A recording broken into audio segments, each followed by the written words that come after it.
Hey guys, Jason here with madVR Labs. We are at Audio Advice Live 2026 here in Raleigh, North Carolina. Been a great show so far. It's the first day, but it's already been really busy. People are really excited to come over and see what we're doing here at madVR.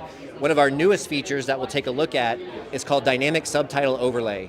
And there's a lot of people out there who use subtitles quite a bit. And there's a few things about the subtitles. It's a necessary evil, but when the subtitles are really big and they're really bright and they're not completely on the screen because you've got a scope screen, this can be a really annoying function. So what we want to do at madVR is make it a lot easier for you to use your subtitles in a really cool way. We want less eye strain. The subtitles aren't going to be really bright on a dark background. And as you zoom in here, what you can kind of see is that the subtitles are adapting in color with the image. Which makes it a little more enveloping and not so distracting. You don't have to use it like that if you don't want to. That's my favorite setting and most other people's favorite settings. But other than the color changing and the brightness changing, we put a nice little background so a little bit easier to read.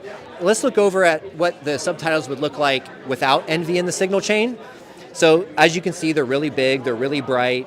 They're in the black bar area, and for a scope screen, that means the subtitles are on the walls, which is no fun. If you have the Envy Core Mark 1 or Mark 2 with the Premium Pack, or the Pro or the Extreme, it's a free firmware update. We just released it about a week or so ago. People are really loving it.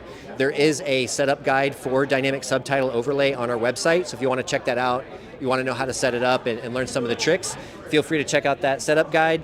Anything else you might need from the website, we got lots of setup guides for different projectors and different sources and things like that. So we try to make it as easy for you as we possibly can. So that's kind of it for the Dynamic Subtitle Overlay. Thanks for stopping by and checking out the video, and we'll see you next time.